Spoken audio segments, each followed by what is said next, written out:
And we start off with the passing of exotic Adrian Street, a really famous figure in professional wrestling, a native of Wales, and maybe the most popular wrestler to come out of Wales, and was somebody that, he had a character that was emulated greatly throughout the years to mixed success. But, to many people, he was not the first to kind of do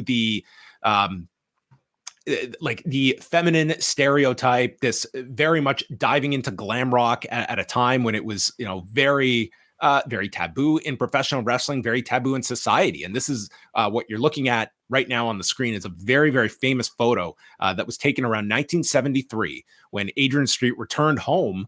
And this is when he's become a star through joint promotions. And he is here alongside his father, who questioned him going into professional wrestling. And this was him coming back as like the big star that had made it. But this photo sort of took on a life of its own with kind of this. Sorry, I just want to ask, did Zoolander take inspiration from this? You could ask Ben Stiller. He might have. Because Ben Stiller's dad was a coal miner, if I'm not mistaken. Zoolander's dad, I should say. Oh, okay. I thought you meant like Jerry Stiller was a coal miner. I'm like, I was not aware of that other career of his. It could have been. I haven't watched Zoolander since 2001, but maybe it was borrowed. I mean, this was a very famous photo in the early 70s. So, and a great shot here. I mean, this was used far beyond just like wrestling circles and such. Like this was something that was utilized on many just different like just social commentaries of the time as well. But, Adrian Street, he grew up, his father, by the way, was during the war. He was actually a prisoner of war. The Japanese military had taken him, and then he survived that, came back. And, Adrian Street grew up. He got into bodybuilding very young, dropped out of school in his mid-teens, and set out, like his dream was to become a professional wrestler. And he was a big fan of George Kidd, who is an immensely popular Scottish wrestler, and was also very much influenced by the Nature Boy Buddy Rogers. And, he tried to break in, and it was very difficult in his era to break into wrestling, and finally debuts in 1957, went by the name of Kid Tarzan Jonathan, which was a playoff of Don Leo Jonathan, which there's a very interesting tie-in later in his life regarding Don Leo Jonathan, and then goes to Joint Promotions, which was the promoter of record in the UK in 1961.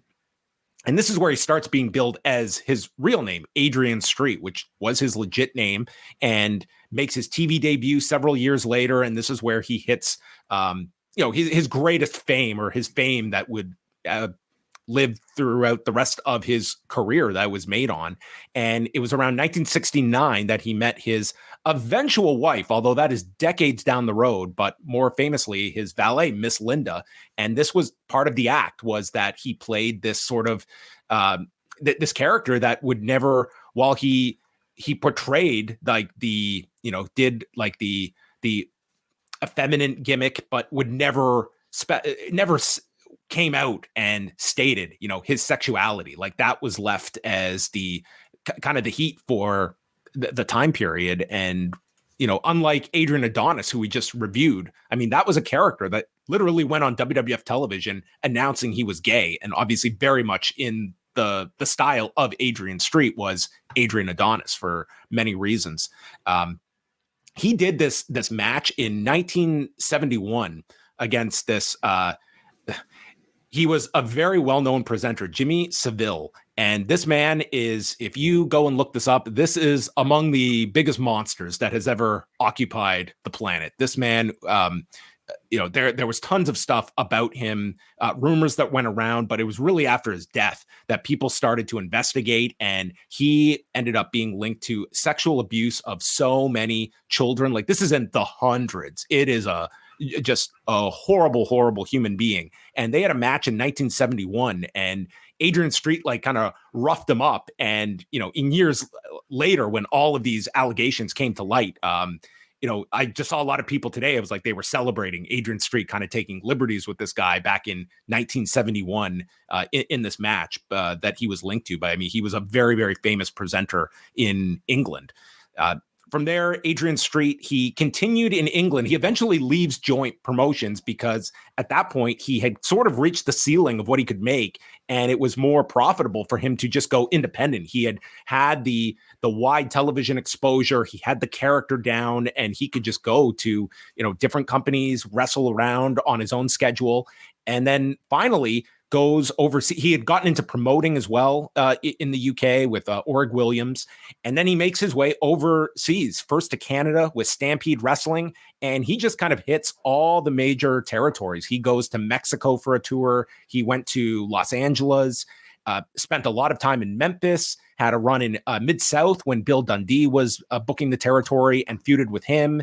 Was involved with Jim Cornette in Mid-South as well, goes to Florida, spent a lot of time in Continental, Mid-Atlantic as well, just kind of hitting a lot of the key territories.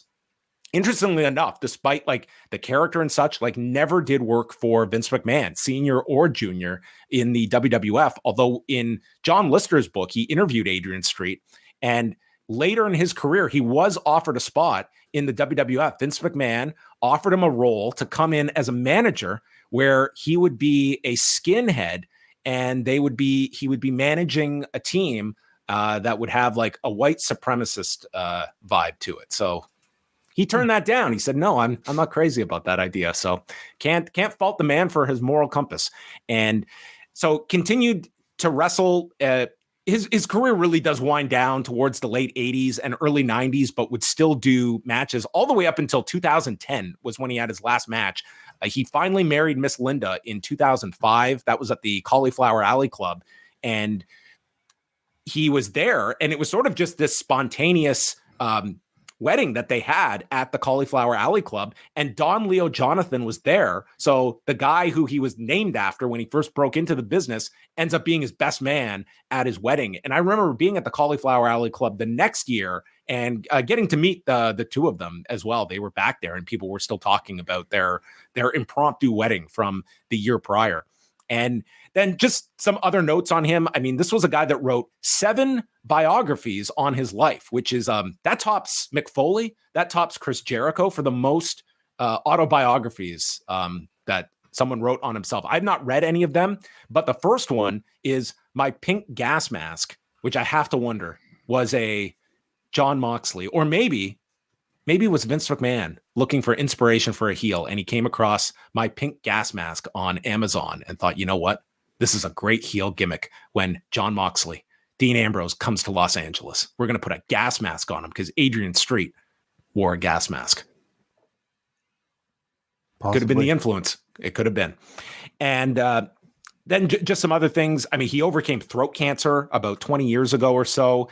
There was a big biopic on his career, both an independent documentary on him, plus a WWE Network piece on him. He was shown in the crowd last September at the Clash at the Castle show with Miss Linda. He attended that and unfortunately went through just a terrible series of health problems recently. He had a heart issue and then suffered a stroke last month, or actually earlier this month in July, that resulted in a brain bleed.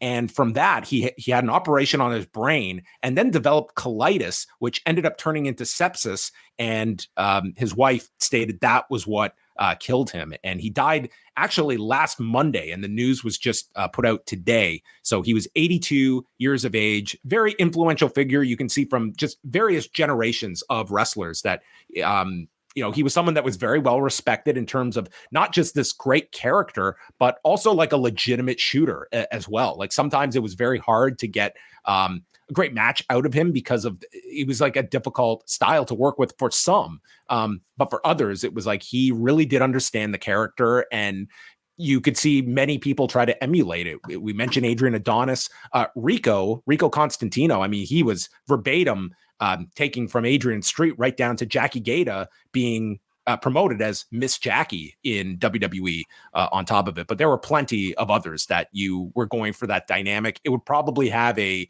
different reception today, but this was also like a fairly progressive thinker when you heard him in interviews, and was certainly not doing things for cheap heat. And I think he understood that aspect as well. So we have a story up on the site, and they did acknowledge his passing at the beginning of Raw tonight with a graphic.